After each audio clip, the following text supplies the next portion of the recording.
요한복음이죠. 요한복음 19장 17절 말씀입니다. 그들이 예수를 맡음에 예수께서 자기의 십자가를 지시고 해골, 히브리 말로 골고다라 하는 곳에 나가시니 그들이 거기서 예수를 십자가에 못 박을새 다른 두 사람도 그와 함께 좌우편에 못 박으니 예수는 가운데에 있더라. 빌라도가 패를 써서 십자가 위에 붙이니 나사렛 예수 유대인의 왕이라 기록되었더라. 아멘. 십자가를 향해 가시는 죄 없으신 예수, 이것은 창조의 완성을 위하여서다 라고 꼭 머릿속에 기억하셔야 됩니다. 그러니까 예수님께서 조금 후에 다 이루었다라는 말씀을 하시는데 그 다 이루었다라고 하는 말의 뜻은 첫 번째로 아주 중요한 것은 하나님의 창조의 뜻을 다 이루었다라고 하는 말씀이요. 두 번째로는 구약에 이미 그 일을 이루실 메시아는 이런 일들이 나타날 것이다라고 하는 일들이 다 이루어졌다라고 하는 부분이죠. 그 중에 마지막으로 이루어진 부분이 혹시 무엇인 줄 아세요? 제비 뽑아 옷을 나누는 것, 또 한 가지는 신포도주를 마시는 것. 그러니까 아주 자세한 내용까지 예수님 안에서 이루어졌다. 신포도주를 머금는 것은 예수가 의도하셨어요? 아니면 의도치 않았는데도 이루어졌어요? 이건 제가 질문을 할 때 집에서 예습을 했느냐 안 했느냐를 확인하는 거예요. 예수님이 의도하셨어요? 의도하지 않으셨어요? 않으셨다. 그것은 예습을 하신 것 같은데 잘못하신 것 같다. 이렇게 말씀을 드릴 수가 있지요. 아니요. 봐봐요. 거기 뭐라고 나와 있냐면은 19장에 보세요. 28절. 그 후에 예수께서 모든 일이 이미 이루어진 줄 아시고 성경을 응하게 하려 하사. 맞아요. 봐봐. 성경을 응하게 하려 하사 이르시되 내가 목마르다. 그러니까 목마르다는 말을 안 하셔도 되는데, 그렇죠? 먹을 것이 없어서 물이 없어서 가람이 아니라고 그랬잖아요. 그런데도 예수님께서 굳이 어떤 사람들은 피가 많이 빠졌나? 그래서 목마름이 왔나? 이렇게도 해석하시는 분들이 있을지 모르겠지만 아니에요. 예수님께서는 진짜 목말라서 목마른 것이 아니라 다른 의미가 있기는 있어요. 그런데 목마르다라고 굳이 말씀을 하신 이유는 시작. 성경을 응하게 하려 하사, 이 말이에요. 그러니 그 모든 성경의 메시아의 표적으로서의 예언이 예수님의 그 생애가 이루어졌다. 그러므로 예수님은 메시아 하나님이시다 라고 하는 것을 선포하면서 두 번째로는 다 이루었다. 그 뒤에 나오는 말이 30절에 보면은 예수께서 신포도주를 받으신 후에 이르시되 다 이루었다. 그러니까 표면적으로 보면 다 이루어진 것은 구약에 이미 약속되어진 메시아의 징표들이 다 이루어진 것이요. 두 번째로는 하나님의 창조 사역이 다 이루어진 것이다 라고 하는 거예요. 그럼 창조 사역이 다 이루어지는 것이 왜 예수님의 죽으심과 연관이 되어져 있는 건가? 그건 제가 내일 모레 노회 때에 담임 목사가 설교를 하거든요. 그래서 제가 이제 잠시 동안 말씀을 할 텐데 그 내용이 바로 그거예요. 우리는 새로운 피조물, 새로운 존재가 되어졌다라고 하는 거거든요. 한번 물어볼까요? 우리는 죽기에 태어난 짐승이다. 죄를 지었기 때문에 죄인이 질문이 조금 정확하지 않았어요. 다시 이야기를 할게요. 질문 하나. 우리는 에덴에서 죄를 지은 아담으로 인하여서 죄인이 되었다. 맞아요? 그렇죠. 질문은 조금 부족하게 했어도 대답은 정확하게 해주셔서 너무너무 감사합니다. 이게 우리가 자꾸 생각을 그렇게 하는 거예요. 창조의 완성이라고 이야기를 하면 어떤 개념을 생각하냐면 구원론을 생각을 하거든요. 그래서 인간이 본래는 그렇게 나쁜 존재가 아니었어. 완벽한 존재도 아니지만 그런데 하나님의 명령을 어기는 죄를 지었어. 그래서 죽었어. 죽은 자를 살리기 위해서 예수가 이 땅 위에 오셨어. 이게 구원론이거든요. 구속사라고 이야기를 하는 거예요. 그걸로 안 풀려요. 하나님이 진짜 구원하시기를 원하셨다면 애시당초 선악을 하는 나무의 열매를 만들 이유가 없죠. 처음부터 그냥 만들으셨으면 됐어요. 왜 자기 아들을 이 험한 땅에 오게 하셔서 그 일을 감당하게 하시느냐 이거죠. 구속사의 의미는 맞는 것 같아도 정확하지 않다고 보셔야 돼요. 그럼 무엇을 말하려고 하는 건가? 보세요. 사람이 사람으로 태어난 것과 짐승이 짐승으로 태어난 것과 바퀴벌레가 바퀴벌레로 태어난 것. 바퀴벌레가 바퀴벌레로 태어난 이유는 왜 그래요? 전생에 뭔가 못된 짓을 했기 때문에 그게 불교가 말하는 윤회설이라고 하는 쪽에서 인과 응보를 이야기를 하는 거거든요. 원인이 있으니까 결과가 그렇게 나왔다라고 이야기를 하는 거예요. 그게 아니고 사람인 것이 봐봐요. 바퀴벌레나 다른 짐승들이 그냥 죽어요. 특별한 죄 무슨 안 지어도 죽어요. 사자가 태어났어요. 완전히 음식을 끊고 아무것도 먹지 않고 그냥 죽었어요. 천국 가요? 지옥 가요? 그 왜요? 안 먹을 수 없어요?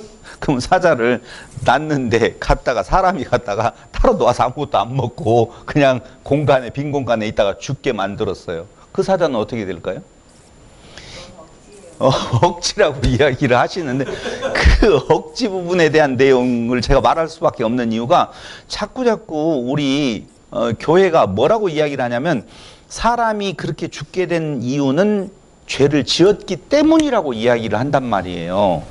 아니에요. 짐승들은 그냥 태어난 것 그 자체로 태어난 것이 그냥 그 짐승으로 죽기 위해 태어난 거예요. 사람은 왜 죽게 되어져 있는 건가? 그 다름에 사람이니까 죽는 거예요. 사람이니까. 그럼 안 죽으려면 어떻게 해야 돼요? 안 죽는 생명이 있어야 되거든요. 그게 신됨이에요. 하나님은 영원하신 분이에요. 처음과 끝이 동일하신 분이고 처음과 끝이 없어요. 없다고 말해도 돼요. 그렇기 때문에 죽지 않으셔요. 자꾸 죽음을 어떤 데서 시작해서 끝이라고 생각하지 말고 그 생명 자체의 바뀌어짐이 없이는 어떤 경우라 할지라도 이 기술은 있을 수가 없다라고 하는 거예요. 그래서 우리는 창조의 완성이라고 하는 것을 어디에서 생각을 해야 되느냐? 죄 있는 자를 죄 없이 한다는 것이 아니라 사람을 신 되게 만드는 거다. 이게 창조다라고 하는 거예요. 그래서 하나님은 사람을 당신의 자녀로서 삼아 그 기쁨, 자기의 영광을 선포하는 것 그 자체가 당신의 영광이거든요. 당신의 뜻대로 죽기에 태어난 짐승 같은 자를 사람으로 만들겠다 계획하시고 그걸 예언으로 선포하셔서 그 예언을 이루시기 위하여서 당신이 이 땅 위에 육신을 입고 오셔서 그 일을 다 이루었다. 오늘 그 대목이란 말이죠. 그러니까 다 이루었다가 얼마나 중요하겠어요. 우리는 기쁘고 찬양할 일이잖아요. 예수님께서 십자가에 죽으시는데 우리는 무엇하고 있어요? 찬양하고 있다 그 말이에요.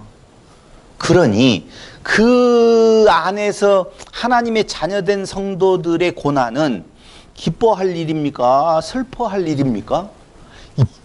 정말 이건 얄궂어요. 이런 질문은 정말 어쩔 수 없이 기쁘다라고 말할 수밖에 없잖아요. 무슨 생각을 해가지고 이것일까 저것일까 고민할 것이 없도록 딱 답을 유도해냈잖아요. 나쁜 목사예요. 근데 성경이 그렇게 되어져 있다는 거예요. 요한이 이 요한복음을 쓸 때에는 성도들아, 지금 우리의 처지가 고난과 핍박, 환난이 우리 앞에 있지만 우리의 하나님의 아들 됨은 하나님의 아들이 이 땅 위에 오셔서 십자가를 지고 가시는 것과 같이 이 땅 위에서 정치적 메시아로서의 행복을 추구하는 것이 아니야. 다른 생명의 일이다 라고 하는 것을 지금 가르쳐주기 위해서 예수님의 마지막 부분을 여기 기록하고 있다는 것입니다. 그래서 모든 죄인들과 같이 십자가에 달리신 예수의 모습을 그려내고 있어요. 예수님은 가운데, 좌우편에 강도 둘. 그렇죠? 그 강도 둘도 마찬가지로 이제까지 말씀을 드렸지만 단순히 사람에게서 무언가를 취하려고 하는 강도가 아닐 거라는 것이요. 독립투사였을 거라고 생각을 해요. 그 중에서 가장 중요한 죄인으로서의 예수를 가운데다가 놓고 좌우편에 있는데 좌우편이 갈리지요. 하나는 우편 강도, 하나는 좌편 강도. 그런데 그 죄패를 쓸 때에 단순히 의 왕이라고 했으니 히브리 말로만 쓴 것이 아니라 로마와 헬라 말로 쓰였다라고 이야기를 하고 있거든요. 그러니까 모든 존재들의 대상이 되어진다. 존재들이 대상이 되어진다라고 일단 보셔야 돼요. 그래서 결국 십자가에 달리신데 좌우편 강도가 있어요. 처형장에서 왕궁에서 그 처형장까지의 거리는 얼마나 될까요? 어떻게 알아요, 그걸?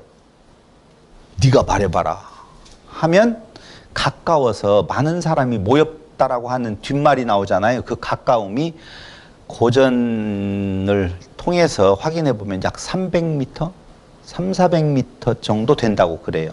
그러니까 궁 안에서, 성곽 안에서는 그 일이 시행되어지지 아니하고 성 밖에서 그 일이 시행되어지는데 약 골고다의 그 사형장은 300m 정도 된다라고 자료는 나와 있어요. 그래서 300m 정도 떨어진 정도에서 북동쪽으로 파티블룸이라고 하는, 이것은 수직 막대기가 아니에요. 그러니까 재판정에서 이제 처형장까지 가잖아요. 갈 때에 예수님께서 지고 간 나무 있죠. 그것은 수직으로 되어진 하나의 막대기는 아니에요. 걸칠 수 있도록 뭐가 되어 있는 것 같아요. 그것을 파티블룸이라고 보통 지칭을 하게 되어지는데요. 그 파티블룸을 운반한 후에 처형을 시도합니다. 그곳에는 약 3m 정도 되어지는 막대기가 여러 개가 있어서 놓쳤구나. 다시 이야기할게요. 예수님께서 재판정에서 골고다라고 하는 곳까지 한 300m 되는 길을 가잖아요. 근데 그 처형장에는 이미 수직 막대기가 여러 개가 있어요. 여러 개가 있어서 구멍도 있고 뭐 못도 있는 것 같아요. 그래서 메고 하는데 필요한 내용이 있는데 예수님만큼은 특별하게 거의 처형장에 있는 것을 겉에 다는 것이 아니라 본인이 그 막대기를 지고 가게 되어져 있는데 갈 동안에는 죄패가 이 사람은 무엇으로 인하여서 이런 처형을 당하게 됩니다라고 하는 그 죄패가 있어요. 있다고 그래요. 제가 보지는 않았지만 어쨌든 그걸 끌고 어떻게 합니까? 지금 처형장으로 가고 있습니다. 그 내용이 지금 우리가 보고 있는 대목이에요. 그래서 그곳에 가서 십자가에 못 박히게 되어지는데 예수는 가운데 한편 강도 또 한편 강도, 한쪽은 택자들에 대한 모습을 그려내고 있고 한쪽은 버려진 자의 모습을 지금 드러내고 있는데 그 죄패에다가 뭐라고 붙였냐면 나사렛 예수 유대인의 왕이라라는 죄패를 십자가 위에 붙여 놓습니다. 그런데 그 죄패는 본래는 그 죄인이 중죄인일 때에 아마 그 퍼포먼스를 하는 것 같아요. 그러니까 웬만한 죄인들은 처형장에 있는 나무에 매달아서 그냥 끝내는 거고 뭔가 본을 보여야 될 필요가 있다. 경고의 어떤 의미를 두고 있다라고 할 때 특별한 의미가 있는 때에는 그 처형장까지 끌고 가면서 죄패, 왜 이 사람은 죽어야 되는 건가라고 하는 죄패를 가지고 가게 돼 있는데 그걸 티툴루스라고 이야기를 하더라고요. 그래서 처형되는 이유를 진술한 패인데 죄패가 아닌 사실을 선포하는 패를 예수님 위에 달아주었다는 거예요. 다시 이야기할게요. 원래 티툴루스라고 하는 죄패는 이 사람이 죽어야 될 이유를 써서 사람들이 그걸 볼 수 있도록 이 사람은 죽어 마땅합니다 라고 하는데 빌라도는 그 죄패를 그렇게 안 쓰고 유대인의 나사렛 예수 유대인의 왕이라고 표를 붙였잖아요. 그러니까 빌라도는 그가 죄 때문에 죽어야 된다라고 하는 그들이 고발한 정치적인 메시아의 모습을 지금 이가 꾀하고 있습니다라고 하는 의미로 고발을 했는데 빌라도가 취조한 결과 그건 아니었어요. 그러니까 빌라도는 죄의 내용을 거기다 쓸 수 없으니 자기가 취조해서 얻어진 결과로서의 유대인의 왕이라고 하는 패를 쓸 수밖에 없었다는 거예요. 거기 모여 있었던 대제사장들은 불만이지요. 왜냐하면 차라리 자칭 유대인의 왕이라고 하면 그게 속임이 되잖아요. 종교적인 재판으로도 속임이 되어지고, 아니면은 로마의 힘을 빌려서 그들이 설사 죄가 없다 할지라도 자칭 유대인의 왕이라는 그 패를 하나 붙임으로 말미암아 역사적으로나 자기들의 정당성을 부여할 수 있는 부분이 되어지는데, 빌라도는 그렇게 하지 아니하더라 그 말입니다. 그래서 자칭 유대인의 왕이라고 써져 있으면 많은 사람들이 와서 보고, 아, 저가 속임수를 하는 자다, 사기꾼이다 라고 인식이 되어질 텐데, 나타나는 모습으로 보면 유대인의 왕이라고 하는 모습이 있잖아요. 근데 거기에 말은 로마 말도 있고 헬라 말도 있어서, 그게 그 왕으로서의 의미는 히브리인의 왕으로서 와서 로마로부터 독립을 꾀하는 것이 아니라 인류 전체의 참된 왕이 되시는 모습을 오늘 드러내고 있다는 거예요. 그러니까 우리는 항상 시각을 어디에서 봐야 되냐면, 요한이 독자들에게 무엇인가 예전에 있었던 그 사건에서 말해주려고 하는 의도가 있단 말이에요. 그럼 거기에서의 우리의 의도가, 우리가 파악된 의도는 뭐예요?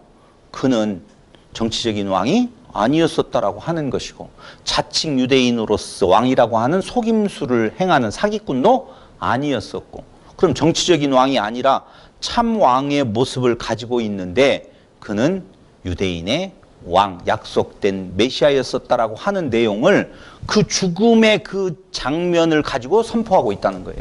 말이 안 맞잖아요. 죽는 자리에서 어떻게 왕이라는 이름이 호칭되어질 수 있느냐. 그게 왕의 모습이다 라고 하는 것이 요한이 말해주려고 하는 의미였었다라고 하는 것이죠. 찾으세요 라고 되어져 있죠. 그때 이때에 바로 유대인들이 버리잖아요. 유대인의 왕이라고 하는데 자칭으로 쓰세요라고 하는 말은 우리의 왕이 아닙니다. 그 버린 돌이 오늘 로마 말, 헬라 말을 쓰고 있는 다른 이방인들에게 모퉁이 돌이 되어지는 결과를 가져오게 되어지죠.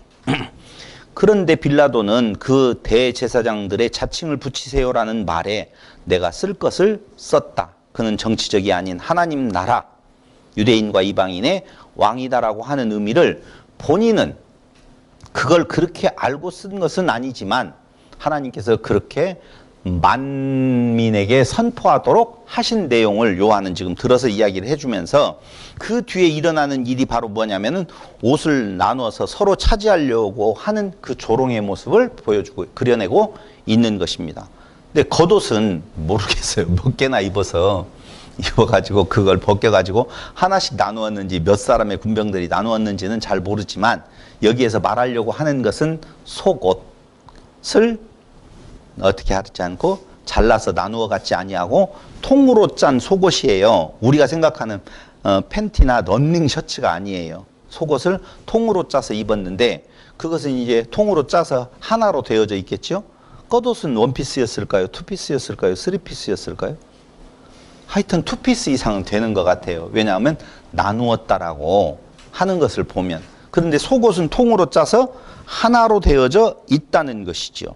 그런데 보세요. 거기 통으로 짠 속옷은 제비 뽑자라고 하는 내용이 나오더라 그 말입니다. 야, 이걸 어떻게 나누어 갔느냐. 이것도 하나로 해가지고 제비를 뽑아서 누가 갔든지 간에 한 사람이 차지하도록 하자.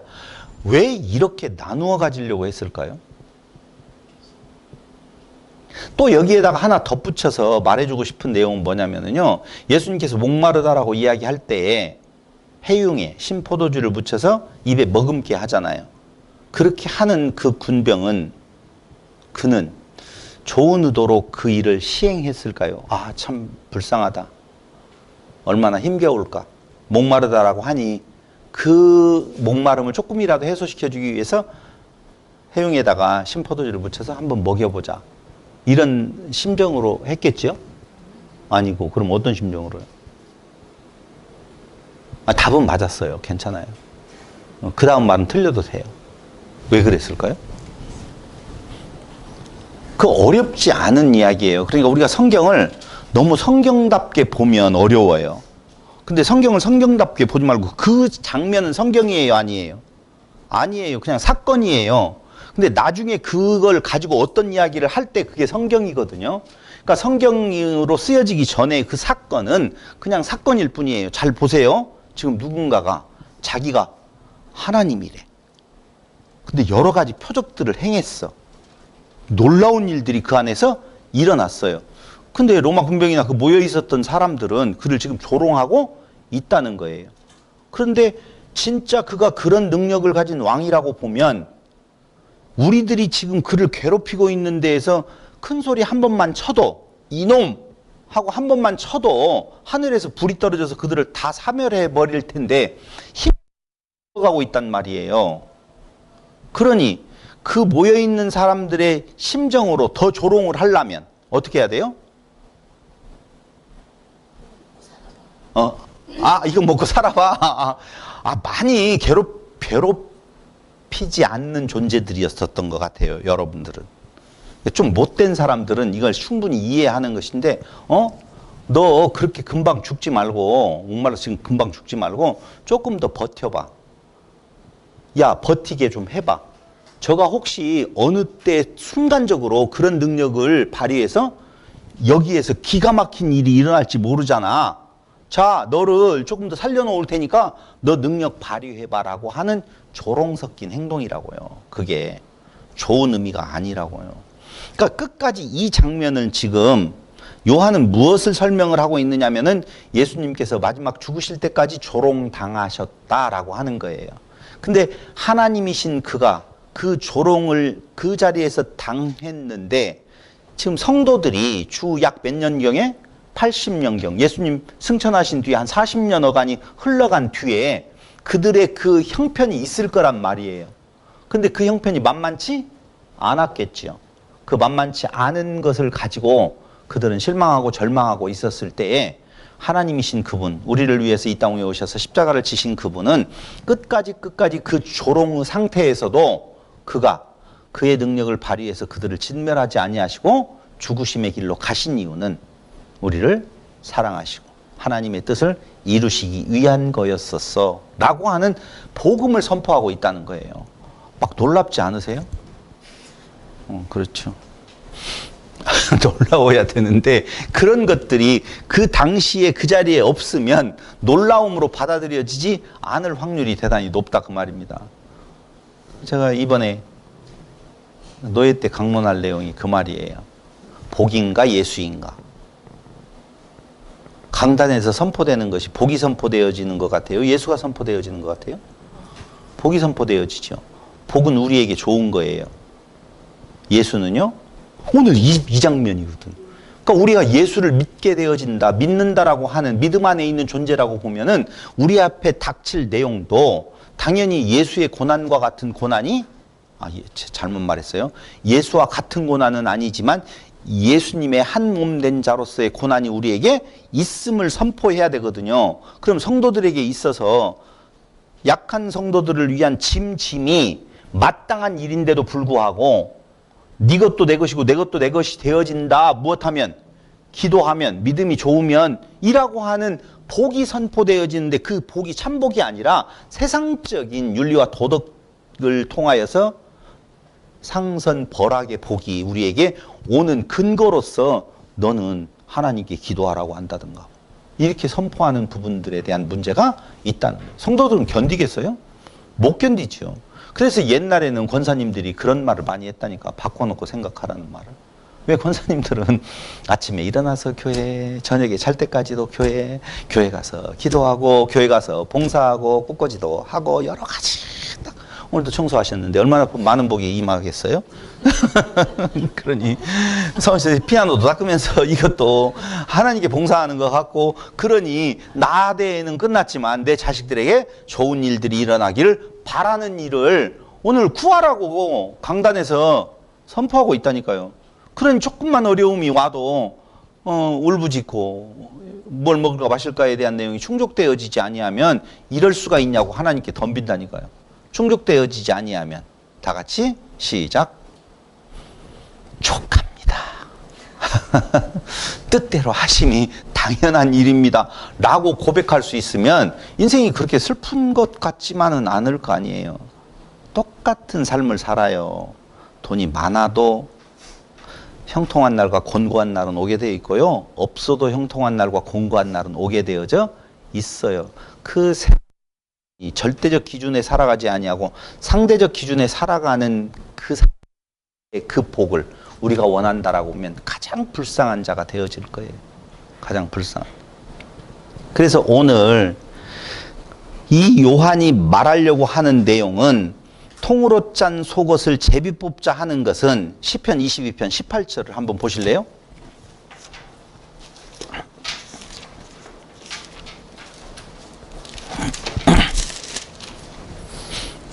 거기만 읽을게요. 내 겉옷을 나누며 속옷을 제비 뽑나이다. 여호와여 멀리하지 마옵소서. 나의 힘이시여 속히 나를 도우소서. 내 생명을 칼에서 건지시며 내 유일한 것을 개의 세력에서 구하소서. 이런 것들을 잘못 알면 그 상태에서 벗어나는 길이 구하는 거라고 생각할지는 모르겠지만 그 조롱거리로 그 앞에 사람들 앞에 서 있고 그럼 빨리 구원하는 것이 뭐예요? 그렇죠. 죽는 거예요. 난 그렇게 좀 생각이 좀 되어졌으면 좋겠다는 거예요. 우리가 빨리 구원하소서 조롱거리가 된 상태에서 빨리 구원하면 이제는 사람들에게 인정받고 칭찬받는 존재가 되어달라고 하는 기도가 아니라는 것이죠.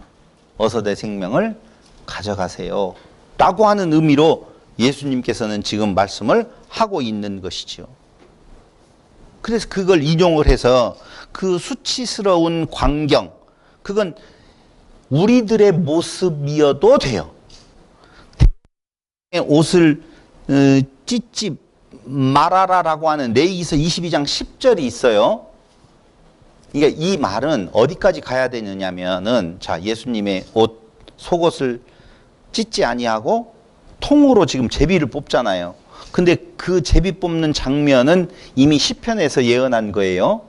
메시아의 모습으로서의 하나의 예언이라고 보면 그게 어디까지 이어지냐면 레위기서까지 이어진다니까요.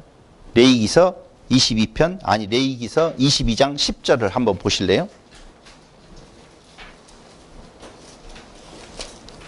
어떻게 22, 22로 똑같냐?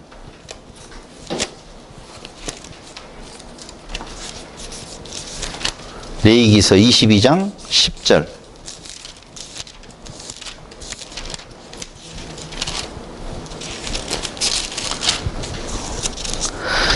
일반인은 성물을 먹지 못할 제사장의 객이나 품꾼도 다 성물을 못할 것이니라 먹지 못할 것이니라. 그러나 제사장이 그의 돈으로 어떤 사람을 샀으면 그는 그것을 먹을 것이며 그의 집에서 출생한 자도 그렇게 하여 그들이 제사장의 음식을 먹을 것이며 제사장의 딸이 일반인에게 출가하였으면 거제의 성물을 먹지 못하되 만일 그가 과부가 되든지 이혼을 당하든지 자식이 어디죠? 제가 잘못 찾아놨는 것 같아요.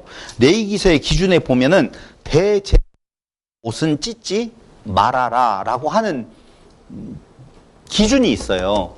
그러니까 예수님이 대제사장으로서 이 땅 위에 참 제사장으로서 이 땅 위에 오셨다라고 보면 그 옷이 찢겨지면 안 된다라고 하는 것을 성취하는 것이요.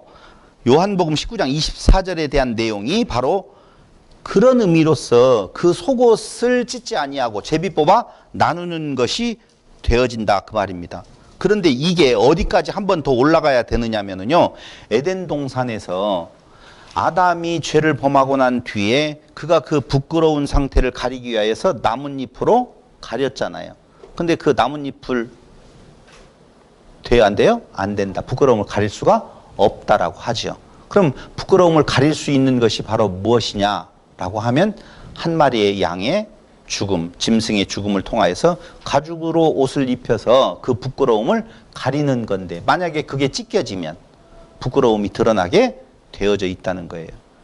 그러니까 지금 단순히 예수님의 속옷을 제비 뽑아 나누는 것은 어떤 의미를 가지고 있느냐라고 하면 창세기에서 에덴 동산까지 올라가서 우리의 부끄러움을 가려지는 그 예수님의 그 죽으심이 온전하게 이루어질 것에 대한 예언이 에덴 동산 그리고 대제사장 제사장들의 옷이 찢겨지지 말아야 되고 시편에서 이미 찢지 아니하고 제비 뽑나이다 라고 하는 의미로서 그는 참 제사장이었었다 라고 하는 선포를 지금 해주고 있다는 것입니다. 그런데 우리는 시편 22편 6절을 조금 더 자세히 볼 필요가 있습니다. 거기 한번 보세요. 예수님의 그 고난에 대한 내용이 22편 6절부터 어떻게 나와져 있느냐라고 하면 한번 보세요. 그건 제가 생각되어서 오늘 여러분들하고 같이 찾아보려고 합니다. 22편 6절. 나는 벌레요 사람이 아니라 사람의 비방거리요 백성의 조롱거리니이다. 우리가 지난번에 노래 하나 한번 제가 올렸었잖아요. 개똥벌레. 나는 벌레인 줄 몰랐었는데 벌레였었구나 라고 하는 내용이 나왔던 노래잖아요. 그러니까 지금 메시아의 모습, 왕의 모습, 다윗이 왕인데 그 자기 스스로를 뭐라고 이야기하냐면 나는 벌레요 사람이 아니라 사람의 비방거리요 백성의 조롱거리니이다 라고 하는 고백을 하는 것처럼 지금 다윗이 왕으로서의 벌레고 예수는 참 왕으로서의 벌레의 모습을 지금 당하고 있는 모습을 우리는 보고 있다는 것이죠. 그래서 조롱거리가 되어진 왕, 그는 다윗이라고 하는 존재가 고백을 하지만 그 다윗의 고백이 곧 예수께서 벌레와 같은 모습으로 조롱당하실 것에 대한 내용이 예표적으로 되어져 있다는 것이죠. 예레미야 20장 7절 한번 보실래요?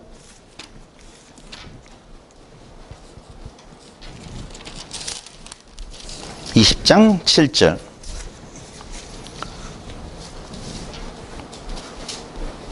여호와여 주께서 나를 권유하심으로 내가 그 권유를 받았사오니. 자, 권유를 받았는데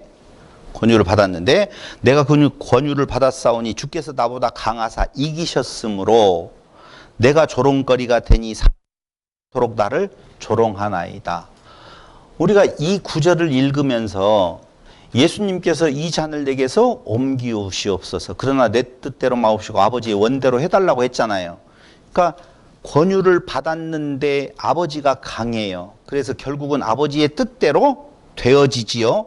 그 되어짐이 바로 예레미야 선지자가 조롱거리가 되는 것처럼 아버지의 그 강함으로 아버지가 이기면 승리하게 되어지면 그 앞에 사명자로서 부름을 받은 예레미야는 그 강함을 통하여서 그 삶이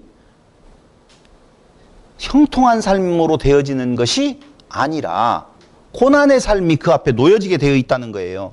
그래서 나보다 강하사 이기셨으므로 내가 조롱거리가 되니 사람마다 종일토록 나를 조롱하나이다. 이게 예수님에게서 딱 들어맞는 내용이잖아요. 이기셨어. 이것이 나의 조롱거리의 기초가 되어서 내가 조롱거리가 되었습니다. 종일토록 조롱하는 사람들, 파멸과 멸망 선포로 인하여서 다시는 여호와를 선포하지 않을 거야 라고 마음 먹을 수 있을 정도로 고통스럽다는 거예요. 다시 또 한번 정리를 해봅시다. 하나님이 이기셨어요.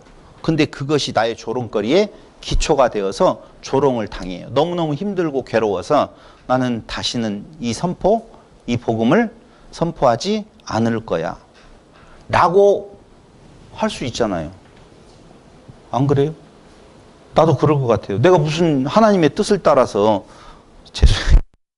목회의 일도 그것다 비유하면 안 되지만 하나님의 일을 한다고 해보세요.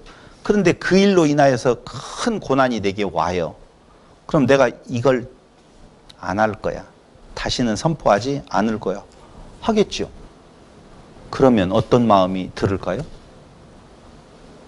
우리가 너무너무 잘 알고 있는 전하지 아니하면 내 마음이 불붙는 것과 딱 여기가 그 말이에요. 지금 예레미야에서. 거기 한번 보세요.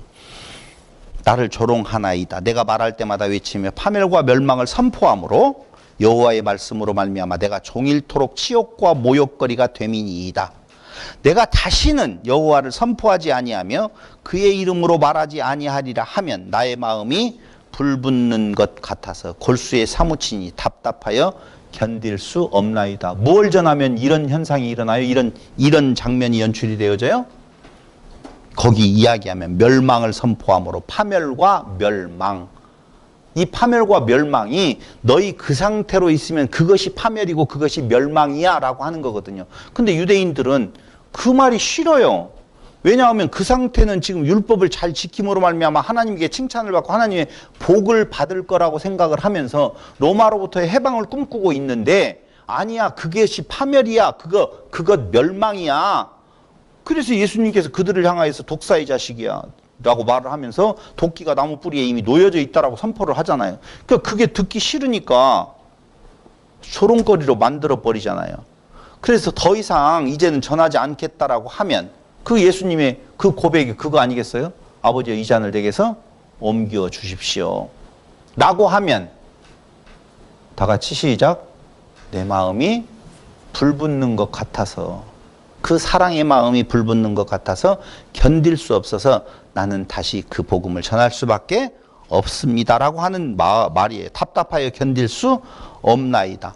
나는 무리의 비방과 사방이 두려워함을 들었나이다. 그들이 이르기를 고소하라.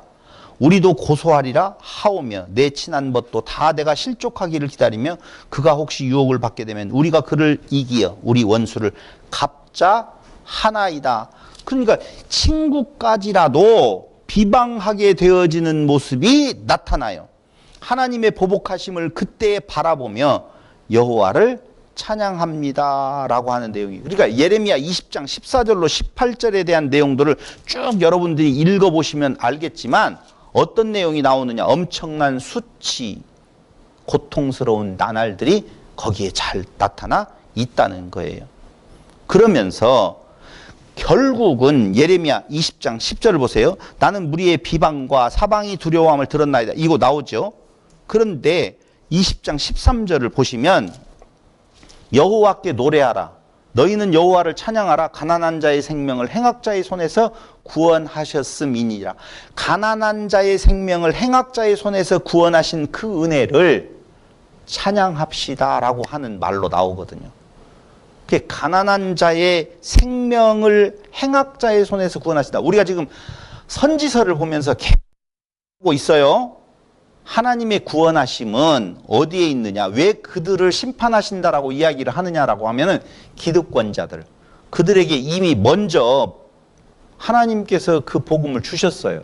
주셨는데 그걸 가지고 자기 것이라고 알고 자기 거화 시켜버리거든요. 그러면서 자기들은 기득권자가 되어서 가난한 자들, 없는 자들, 그때 표면적으로 다 나오잖아요. 저울을 속이고 뭐 이런 내용들 다 나오잖아요. 그들을 괴롭게 해요. 제가 말씀을 전하면서도 가끔 가다가 깜짝깜짝 놀라는 것은요, 내가 목사인 것을 잃어버릴 때가 굉장히 많은데 어쩔 때는 목사인 것 같을 때가 있다니까요. 어느 때냐면 가끔 가다가 목사님 이걸 드세요라고 하고 저를 특별 대우를 하잖아요. 나 목사구나, 내가 목사 되기를 잘했네 라고 할 때가 가끔 가다가 있다니까요. 그게 같은 지체잖아요. 직분이 다를 뿐이지 직급이 있는 것은 아닌데 목사라고 하는 직급을 만들어 놓고 특별한 대우를 해주는 내용이 있어요.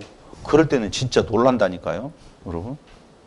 아니 근데 그것을 그만해요 이렇게 가야 되잖아요. 하지 마세요 이래야 되는데 괜찮은데? 라고 할 때가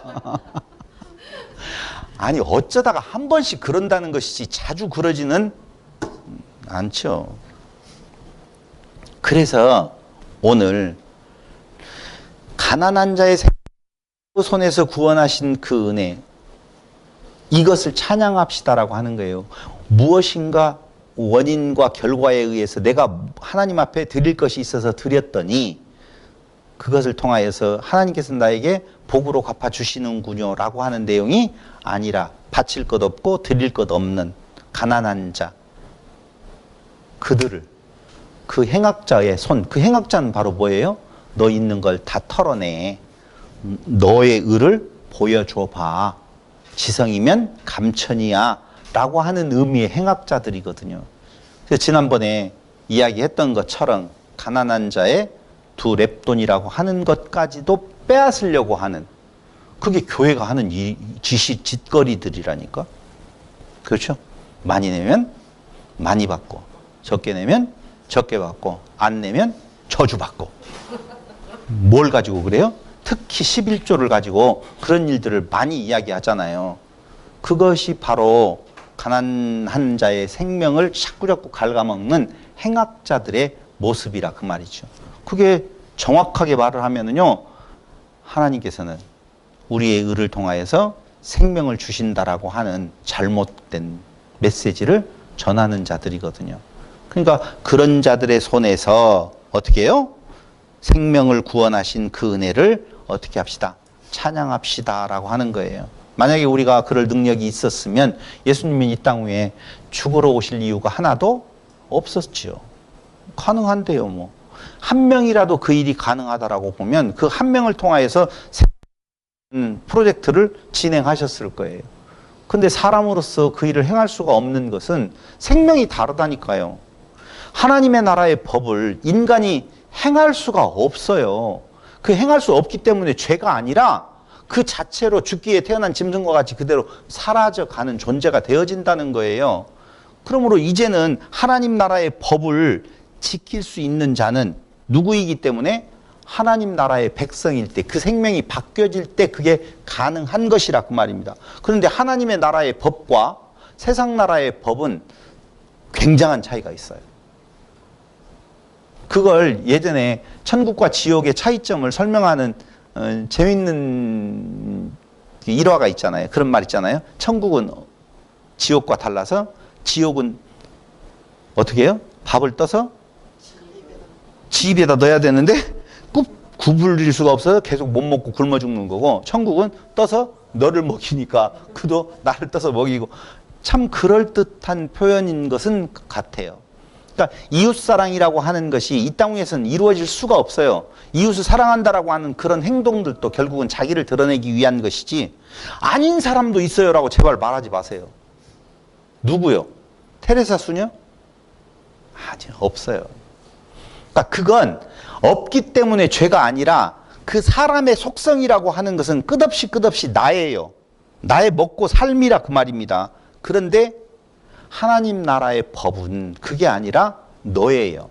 그래서 하나님 나라의 왕 되신 그 여호와 하나님께서 하나님 나라의 왕이신 그 예수를 이 땅 위에 보내주신 이유는 너를 위하여서, 그게 이웃사랑에 대한 모습을 보여주는 것이라 그 말입니다.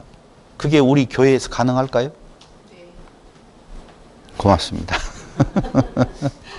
그런데 그게 끊임없이 싸움이 있어서 오호라 나는 곤고한 사람이로다 라고 하는 고백이 나타나는 것처럼, 그러나 그 안에서 그 모습을 보고 그 하나님의 사랑을 다시 한번 되새기게 되어지고, 그 하나님께 사랑하시는 그 이웃된 지체들을 향하여서 그 행동이 나타나게 되어지는 것은 이제는 나 사는 거 아니요, 내 주 안에 살아서 내 마음에서 그 일을 행하도록 하시는 이가 내가 아니라 내 안에 성령께서 그 일을 하신다 그 말입니다. 이쁘게 보이죠? 그래서 잘생겼다는 거예요. 제가 잘생겼다라고 하니까 뭐 세상 기준으로 잘생겼다는 것이 아니라 하나님의 아들로서 잘생긴 이만한 잘생김이 어디가 있느냐. 그 아버지가 가장 사랑하시는 존재인 것처럼 그 아버지가 가장 사랑하시는 존재를 제가 어찌 못생긴 사람으로 보이겠느냐 그 말입니다. 그래서 우리 교회는 미남 미녀들이 모여있는 곳이지 추남 추녀들이 모여서 서로가 위로하는 존재가 아니란 말이에요. 잘생겨서 죄송합니다. 왜 죄송한가요? 그 이유가 다 있다고요. 너를 그 잘생긴 무리에 못 오게 만들어서 나만 잘생겨서 미안하다는 의미지, 뭐 잘생겨가지고 뭐 굉장히 보기가 힘들 것 같아서 미안합니다, 그런 내용 아니라고요. 그럴듯하게 말은 잘해. 하여튼 목사들은 어떻게든지 말은 만들어내는 건데 진짜 그게 복음의 의미를 담고 있는 잘생겨서 죄송한 이은재입니다의 의미예요. 여기 말이 안 맞잖아요. 예레미야 20장에 대한 내용이 안 맞는 말이지만 그게 천국 복음이다 라고 생각이 들어갑니다. 그러면서 예레미야 20장 14절로 18절을 보면은요, 14절로부터 20절을 보면은요, 18절까지를 보면은요, 진짜 나와요.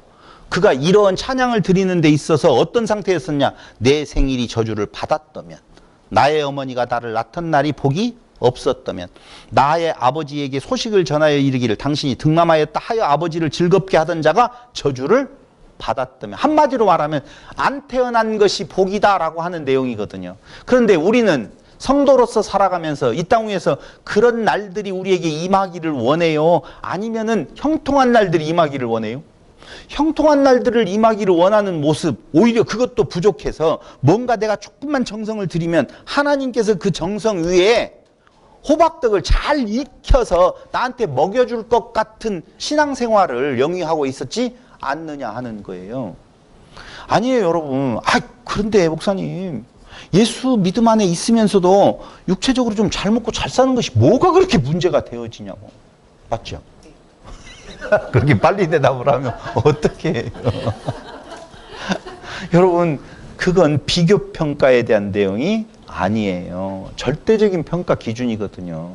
그러니까 우리들은요, 부자로 사느냐 가난하게 사느냐 그게 문제가 아니에요.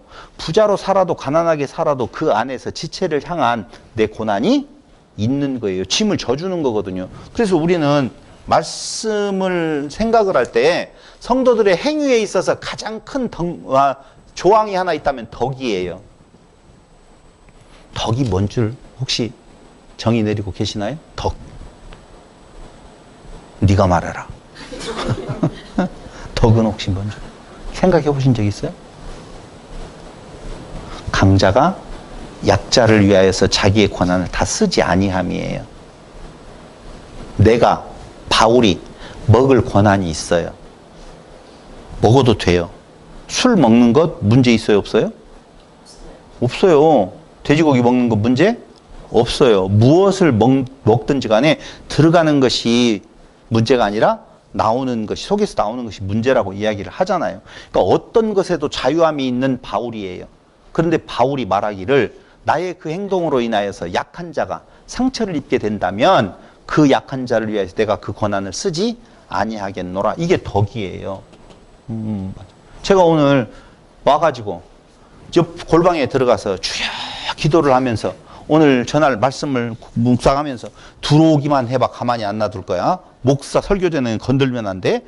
라고 하면서 거룩하게 앉아있다가 나오는 것을 생각하고 있는 성도가 있다면 그렇게 아니하고 와서 기도도 안 하고 그냥 먹는 것에 취해가지고 막 먹고 있으면 그걸 보고 처음 오셨는데 오늘 뭐 이런 목사가 다 있어? 라고 상처를 받을 것 같으면 저는 그분을 위해서 들어가야 돼요? 안 들어가야 돼요? 들어가야 된다니까. 근데 한 가지 여러 가지 골고루 먹잖아요. 그런데 딱 보니까 상처를 안 될 것 같아. 오히려 거기 들어가 있으면 상처가 될 것 같아. 그래서 내가 먹었잖아. 잘 봐야 돼. 목사는 영안이 열려가지고 이분이 어디에서 상처를 받을 것인 건가 하면은 그런 모습을 예를 들었어요. 예를. 그게 덕세움이라. 왜 덕이 필요할까요? 그렇죠. 그 말은 제가 했으니까. 부모가 닭고기 좋아해요.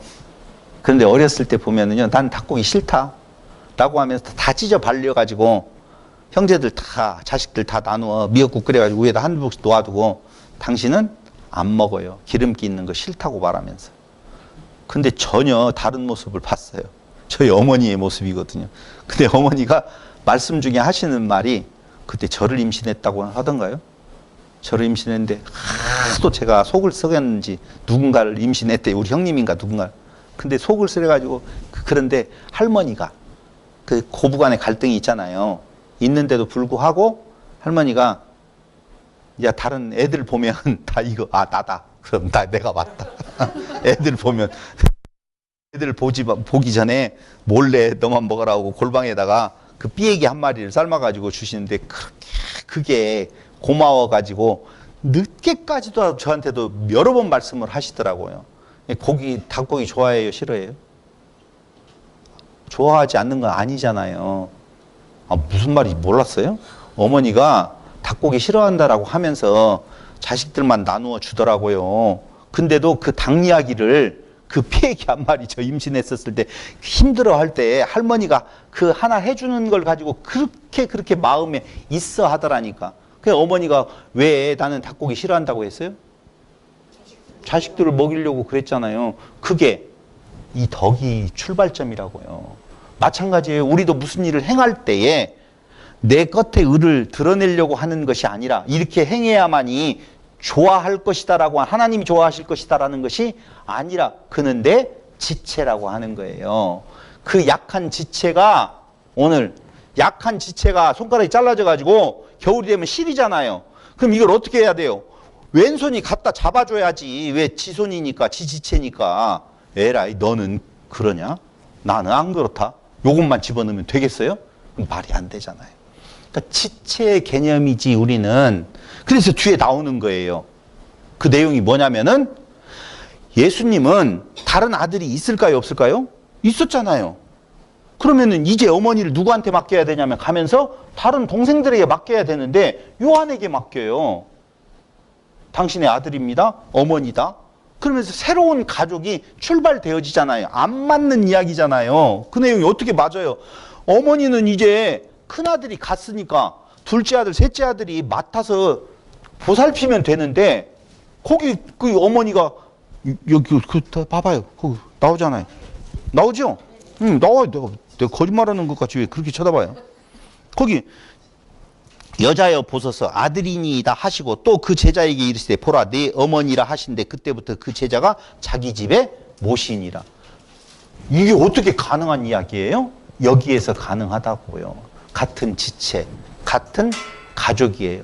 그런데도 한 주간 동안 보고 싶지 않았어요?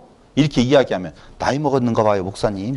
이렇게 나온다니까. 나 정말 여러분 한 주간 동안 궁금했어요. 그러면은 이제 우리 목사님이 나이 먹어가지고 센티해지고 그러는 것 같아. 옛날에는 그렇게 차갑더니만 요새는 부드러워지는 것이 나이 때문에 그런데 아니요. 요새는 말씀이 조금 더 세지니까 그렇다라고 좀 평가해 주면 안 될까요?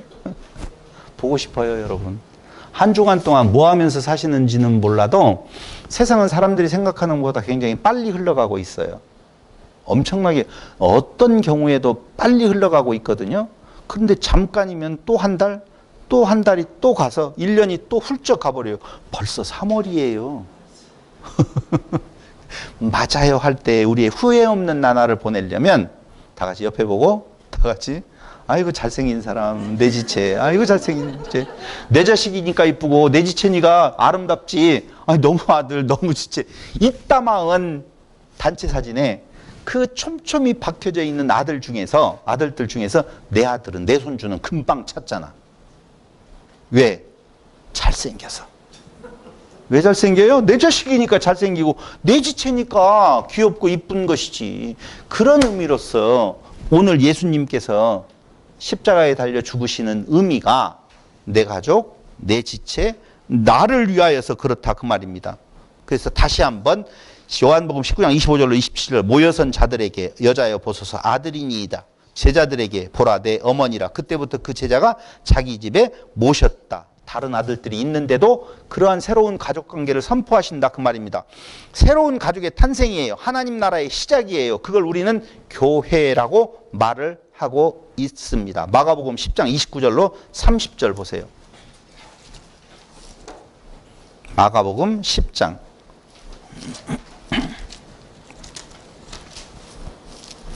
29절로 30절 보면은요.